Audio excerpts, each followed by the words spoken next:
नमस्ते। बातचीत के हमारे इस खास कार्यक्रम में आप सबका स्वागत। जैसा आप देख रहे हैं, स्वामी सर हमारे साथ मौजूद हैं। बहुत स्वागत सर। सर, कई सारी चीज़ें हैं। एक तरफ बिहार में इस समय ज़बरदस्त चुनाव की जो है वो मार छिड़ी हुई है। एक तरफ चिराग पासवान जो है वो बिल्कुल बैठ गए हैं इस चीज़ को लेकर के कि हम 35 सीट से नीचे आएँगे नहीं। मोदी जी, अमित शाह साहब सब लोग बिल्कुल उनको लगे हैं मान मनौवल करने में। एमएलसी, राज्यसभा क्या-क्या ऑफ़र दे दिया गया। उधर दूसरी तरफ जो है ट्रंप साहब की सारी उछल कूद बेकार हो गई। इस डाल से उस डाल उछल के युद्ध बंद करवा रहे थे नोबेल के चक्कर में, और नोबेल जो है वो कहीं और चला गया। इधर इसके साथ साथ अब भारत की स्थिति की अगर हम बात करें केंद्रीय स्तर पे, तो मोदी जी एक बार फिर जो है उसी फॉर्मेट में दिखाई दे रहे हैं जिस फॉर्मेट में वो सरेंडर हो गए थे पहले। अब जिस तालिबान को पानी पी पी करके कोसते रहते थे, गाली देते थे राष्ट्रीय स्वयंसेवक संघ के लोग, क्या-क्या सवाल नहीं उठाए गए। आज उसी तालिबान के प्रतिनिधियों को जयशंकर विदेश मंत्री, जिनकी आंखों से लेजर टाइप का कुछ निकलता है, वो लेजर वाले मंत्री जो है वो उनको लेकर के घूम रहे हैं जगह-जगह। और तो और स्थिति ये हो गई है कि प्रेस कॉन्फ्रेंस में महिला पत्रकारों को नहीं जाने दिया जा रहा और मोदी उसको स्वीकार कर लेते हैं। शुरुआत यहीं से करता हूं सर। क्या कैसे देखा जाए इसको कि महिला महिला पत्रकारों का वहां पर ना जाने देना, महिला पत्रकारों के ऊपर बैन लगा देना, और दूसरी तरफ नारी शक्ति, बेटी बेटी पढ़ाओ बेटी बचाओ, और ये सारी चीजें, क्या ये जो मायावती कह रही थी अखिलेश यादव के लिए, वास्तव में वो भाजपा की ओर इंगित कर रही थी क्या कुछ? जय संविधान। देखिए, पहली बात तो यह है कि मुझे आपत्ति है। मैंने उनको भी सुना, मोहया मोइत्रो को भी सुना, उन्होंने पुरुष पत्रकारों की निंदा की कि उन्होंने इस घटना का भर्त्सना क्यों नहीं की। देखिए, मैं उससे आगे बढ़ते हुए महिला पत्रकारों की भी भर्त्सना करता हूं। महिला पत्रकारों ने इस चीज को स्वीकार क्यों किया? देखिए, अगर तालिबानी डेलीगेशन मेरे देश के अंदर आता है तो यहां पे तालिबानी आदेश चलेगा या मेरे देश का कानून चलेगा? हमारे देश के कानून के अनुसार, संविधान के अनुसार महिला और पुरुष के अंदर कोई भेद नहीं है। सबके एक वोट का अधिकार है, सबके अधिकार बिल्कुल बराबर है, बल्कि महिलाओं को ज्यादा ही है। हमारे कानून में महिलाओं को ज्यादा अधिकार है। अगर महिला पत्रकार जैसी प्रबुद्ध महिलाएं भी इसका विरोध नहीं उन्होंने किया तो क्यों नहीं किया, मैं ये भी जानना चाहता हूं। पुरुष पत्रकारों से भी मेरी शिकायत है, जयशंकर साहब से भी मेरी शिकायत है। देखिए, एक मैं कथन सुन रहा था योगी आदित्यनाथ का। योगी आदित्यनाथ कहते हैं कि लोग तालिबान से सहानुभूति रखते हैं, तालिबानी तालिबानी सहानुभूति रखते हैं, और उसी संस्कृति। अरे यार, वही काम तो जयशंकर साहब कर रहे हैं, वही तो केंद्र सरकार आपकी कर रही है, वो तो भारत सरकार कर रही है। हमारे देश के अंदर हमारी ही देश की महिलाओं को, हिंदुस्तान की सबसे प्रबुद्ध श्रेणी की महिला जो पत्रकार बनती है, उनको इस प्रकार से अपमानित करना, देश द्वारा उसको स्वीकार कर लेना, ये देश कैसे स्वीकार कर रहा है, भक्त कैसे स्वीकार कर रहे हैं, भारतीय जनता पार्टी आरएसएस के लोग कैसे लोग स्वीकार कर रहे हैं? मुझे यही बात सुनने में और समझने में बहुत परेशानी हो रही है। देखिए, जो आरएसएस की विचारधारा है और जो तालिबानी विचारधारा है, उसमें बहुत ज्यादा अंतर नहीं। तभी यही कारण है। देखिए, हमारे देश के अंदर हमारे देश ने पहली महिला राष्ट्रपति भी दे दी और महिला प्रधानमंत्री भी दे दी।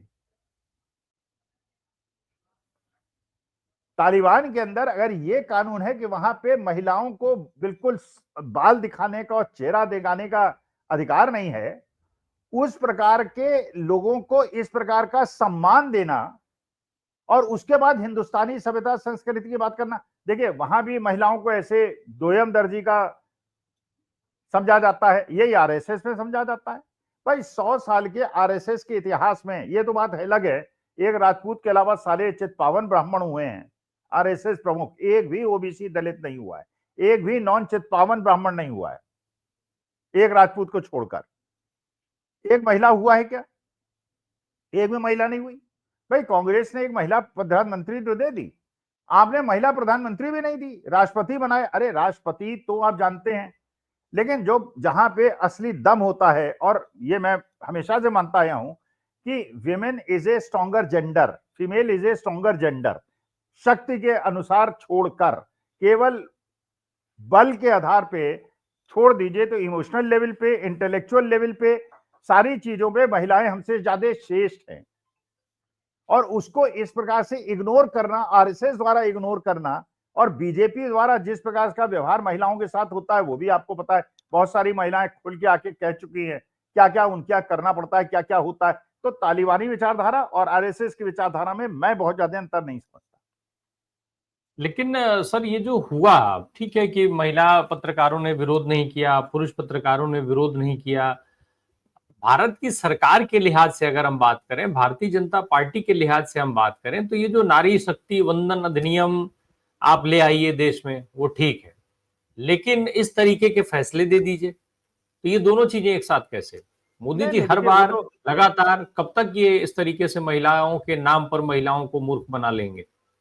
नहीं नहीं, देखिए वो तो जुमलेबाजी करते हैं भारतीय जनता पार्टी का, और मोदी जी का तो ये शगल है, वो जुमलेबाजी करते हैं। लेकिन महिलाओं ने क्यों, पत्रकारों ने प्रतिरोध नहीं किया, या पुरुष पत्रकारों ने क्यों नहीं किया, क्यों नहीं किया, मैं बताता हूं।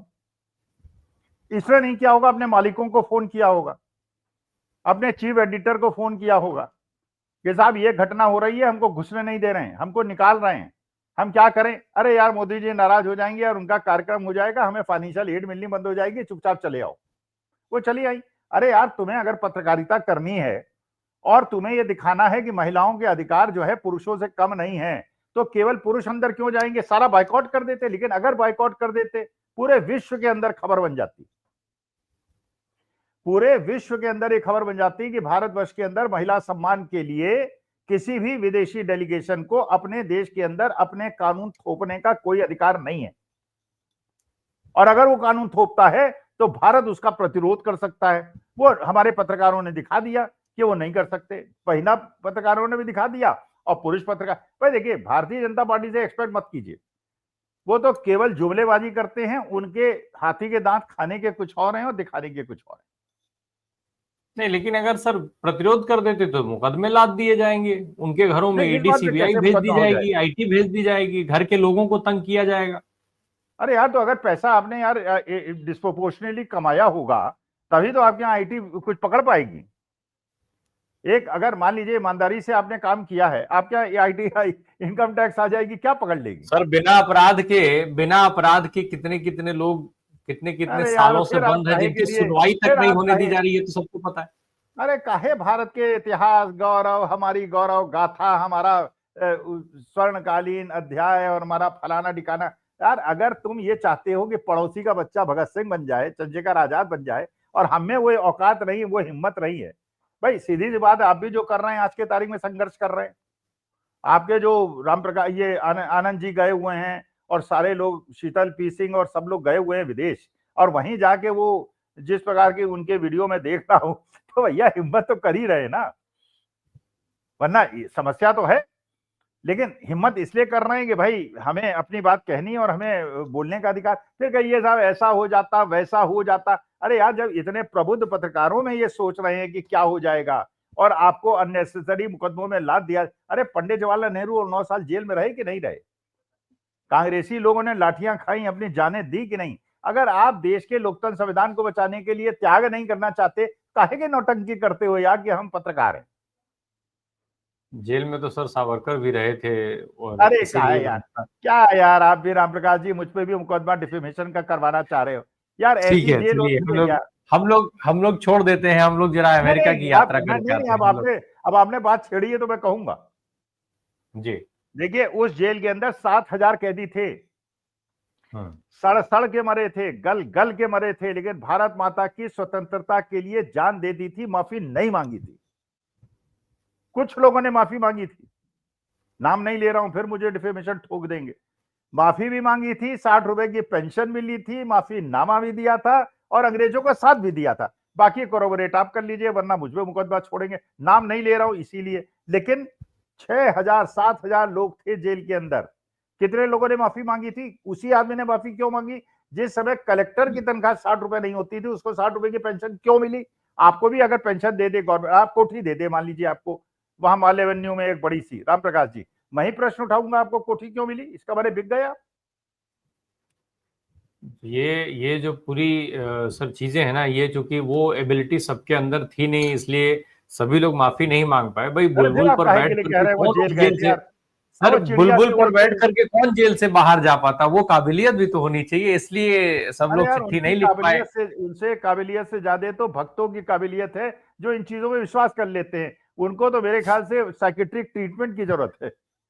हाँ सर, अमेरिका की बात हम थोड़ी सी कर लें ट्रम्प साहब को लेकर के। इस समय दो तीन चीजें हैं। एक तो अमेरिका के अंदर वहां पे जो है फाइनेंशियल शटडाउन चल रहा है, स्थिति खराब है, लेकिन उसके बावजूद भी ट्रम्प साहब एक के बाद एक अनाउंसमेंट कर रहे हैं। वो भारत से हट करके अब चीन के ऊपर आज 100% टैरिफ ठोक दिया उन्होंने, और तमाम प्रयास कर रहे थे वो नोबेल के लिए, नोबेल तो नाक के नीचे से निकल गया, और आज अगले ही दिन चीन पे ठोक दिया उन्होंने 100% टैरिफ। तो क्या माना जाए, नोबेल का गुस्सा चीन पे उतार दिए ट्रम्प साहब। अरे यार यही वही वाली आप बात कर रहे हैं यार, चीन पे 100% ठोक दिया तो हमारे भक्तगण खुश हो जाएंगे और शाम को इसी पे डिस्कशन करना शुरू कर देंगे कि हमसे ज्यादा जूते तो उन्हें मारे, 100 उन्हें मारे, हमें 85 तो मारे। आप अपने देश की चिंता कीजिए, आपको क्या मतलब चीन और अमेरिका से। आप अपने देश के अंदर चिंता कीजिए, आपके देश की हालत क्या हो गई है। दिवाली का सीजन आ गया है, बाजार में खरीदारी नहीं हो रही है क्योंकि पैसा नहीं है, और जीएसटी जीएसटी अपना चिल्लाए चले जा रहे हैं। अभी ऐसा ना हो कि डोनाल्ड ट्रंप जो है भारतवर्ष से बदला लेने लगे, क्योंकि उन्हें नोबेल प्राइज नहीं मिला है, उसका सारा दोष वो मोदी जी को देगा। वो कहेगा इसलिए जिन्होंने नहीं मिला, नॉमिनेट अगर ये नहीं किया। आदमी कह देता, अगर आदमी कह देता कि हमारी मेरी वजह से भारत पाकिस्तान युद्धविराम हुआ था, मुझे नोबेल प्राइज मिल गया होता। अब वो 40 बार बेचारा यही तो कह के इंडिकेट कर रहा था मोदी जी को, भैया एक बार कह दो महाराज, एक बार कह दो। अब ये कहने को तैयार नहीं हुए। अरे यही कह देते, यही कह देते कि मैंने पाकिस्तान को ठोक दिया था, अब फेंकने में आपका क्या जाता है। कह दीजिएगा इस्लामाबाद और रावलपिंडी और कराची सारे हमने कब्जे कर लिए थे, आपका गोदी मीडिया तो कही रहा था ना। लेकिन क्योंकि मेरे मित्र डोनाल्ड ट्रंप का फोन आया कि भाई नेशनल ट्रैंक्विलिटी और पीस के लिए जरूरत है, तो इसलिए ट्रंप के कहने में मैंने कर दिया, उस बेचारे को वो मिल जाता नोबेल प्राइज, और आप पे ये टैरिफ भी ना ठोकता। अब मोदी जी को अपने उसकी चिंता है इमेज की, उनको डोनाल्ड ट्रंप के नोबेल प्राइज की चिंता है। तो सारा सारा अभी तो चीन पे आया, कल पता चला आप चर्चा करेंगे कि भारत पे भी 100% ठोक दिया। तो इसलिए अभी बहुत ज्यादा खुश मत होइए, पड़ोसी को ज्यादा दुख हो रहा है तो इसका मतलब नहीं कि हम खुश हो जाए। चीन पे भी अगर आप 100%। अब आपके रहने पे सर बाजार और अर्थ की बात ना हो तो फिर बात पूरी नहीं हो पाएगी। जरा मैं एक चीज समझाइए, अभी आपने कहा बाजार में खरीदारी नहीं हुई है, लेकिन तमाम जो आंकड़े दिखाए जा रहे हैं, बताए जा रहे हैं, देश में जीएसटी का महाउत्सव चल रहा है, सबको पता है, और दिखाए ये जा रहे हैं कि आज तक की सर्वाधिक गाड़ियां खरीद ली गई, आज तक के सर्वाधिक दोपहिया ये बिक गए, फलाने कंपनी ने इतना कारोबार कर लिया, ऑनलाइन कंपनीज ने सेल निकाली, उस सेल में आज तक के रिकॉर्ड इतने करोड़, इतने हजार लाख करोड़ का व्यापार कर लिया।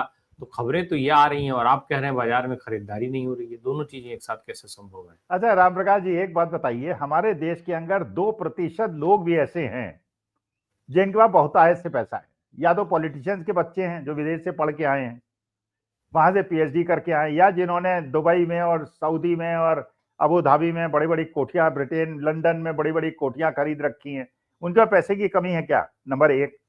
दूसरी वो श्रेणी जो ब्यूरोक्रेट्स की है, जिनके यहाँ जब छापा पड़ता है तो पता चलता है कि बोरों में, बिस्तरे के नीचे, बाथरूम के नीचे, हर जगह नोट ही नोट मिलते हैं, सोने की वो मिलती है। एक वहां वो मिल गए थे क्लर्क साहब जिनकी सोने की गाड़ी में करोड़ों रुपए थे और जंगल में छोड़ आए थे वो। तो देखिए एक वो श्रेणी भी है। ऐसे भी बिजनेसमैन हैं, आधा 1% जो आज के तारीख में करोड़ों अरबों में खेल रहे हैं। 2% का मतलब होता है 3 करोड़ लोग हिंदुस्तान में, 3 करोड़।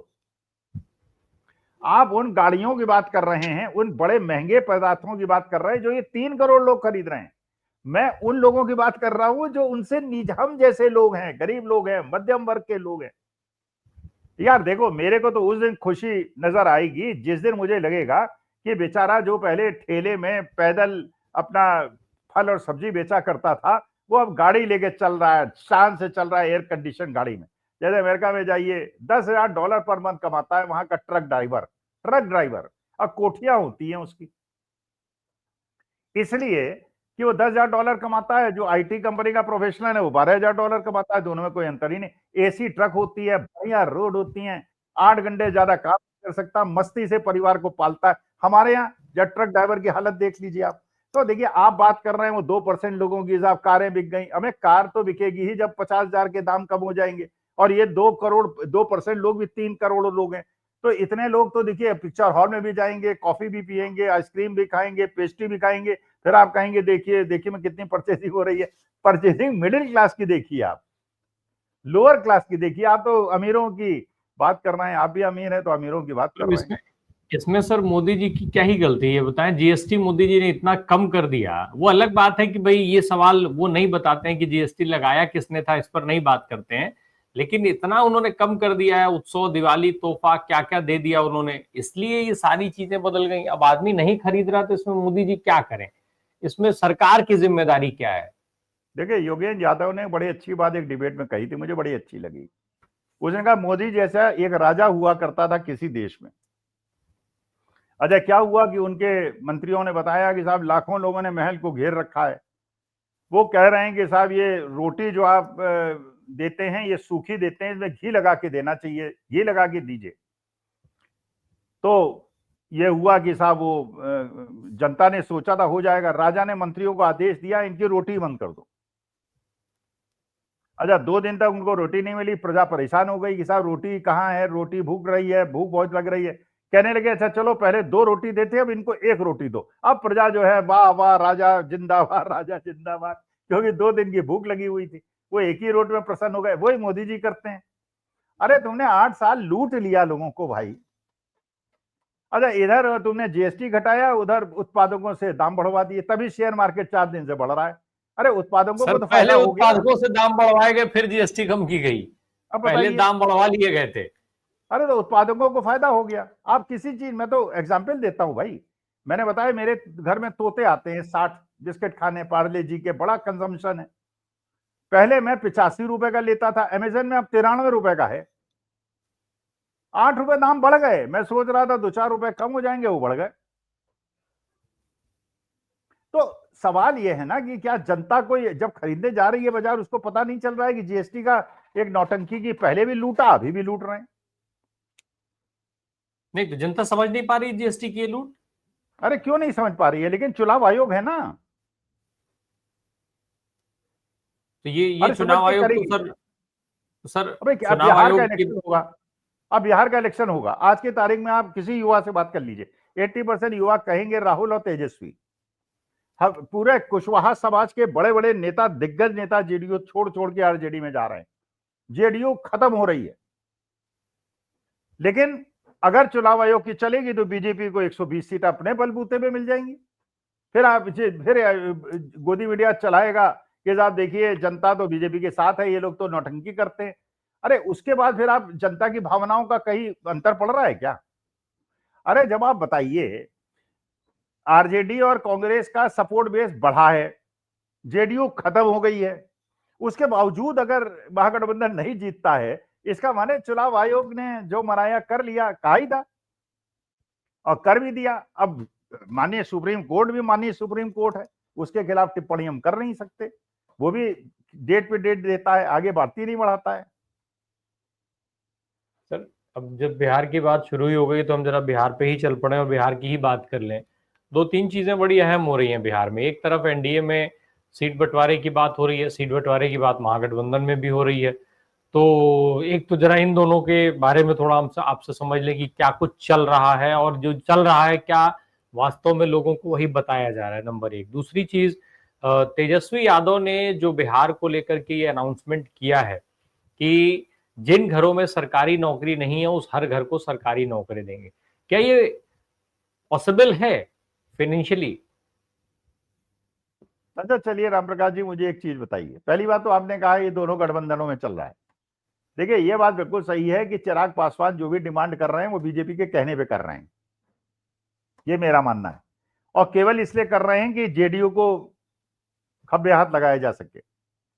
और जेडीयू जो कह रही है कि हम बीजेपी अपनी सीट नहीं छोड़ेंगे, अगर आपने एलजेपी के लिए छोड़नी है तो अपने कोटे से छोड़िए। वो भी समझ रही है कि चिराग पासवान के थ्रू आप खेल खेल रहे हैं।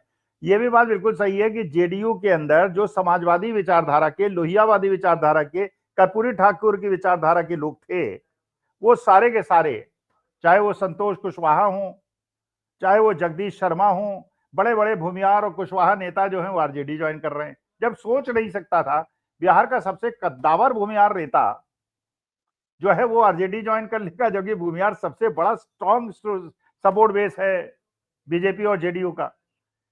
तो इसके बावजूद अगर ये परिस्थिति बन रही है तो मानी बात है कि जो है चीजें आपके सामने। नीतीश की बात भी सर थोड़ी सी कर दें। नीतीश कुमार साहब को लेकर जिस तरीके की खबरें हैं, हम देख रहे हैं कि नीतीश कुमार सबसे कम अगर कोई खबर में है तो वो नीतीश कुमार है। क्या भाजपा उनको खबर में आने नहीं दे रही है? केवल जहां पर मेंटल स्टेटस कमजोर दिखता है उनका, बस वहीं पर उनको उनकी खबर बनने दिया जाता है, बाकी उनको रोक दिया जाता है। तो नीतीश कुमार एक तरीके से कहा जाए तो सियासी रूप से उनको खत्म कर दिया गया है। और दूसरी तरफ जेडीयू को, जिस तरीके से जेडीयू टूट रही है, ये कहा जाए कि टुकड़े टुकड़े हो रहे हैं, उसके धीरे धीरे करके खत्म हो रही है, कुछ खत्म हो रही है, कुछ खत्म की जा रही है। भाई देखिए, ये पक्की बात है कि नीतीश कुमार की पार्टी दो भागों में डिवाइडेड हो गई थी। एक संजय झा का और ये अपने जो लल्लन सिंह है उनका कब्जा हो गया था। दूसरा ग्रुप जो था वो ओबीसी और ईबीसी का था। वो सारा का सारा आरजेडी में जा रहा है, इसमें कहीं कोई डाउट नहीं। ये भी बात बिल्कुल पक्की है कि ये बीजेपी को पता है, शायद जो हम लोगों को पता है तो उनको भी पता होगी। नीतीश कुमार ने डिसाइड कर लिया कि इलेक्शन के बाद जितने भी लोग उनके जीतेंगे उससे वो आरजेडी का समर्थन करके महागठबंधन में आके बिहार में भी इनकी सरकार नहीं बनने देंगे और दिल्ली की सरकार भी गिरा देंगे। ये बीजेपी को पता है। अब बीजेपी पूरी तरह से निर्भर हो गई है चुनाव आयोग पे कि किसी तरह से एलजेपी को ज्यादा सीटें मिल जाएं, उनके ज्यादा लोग जीत जाएं।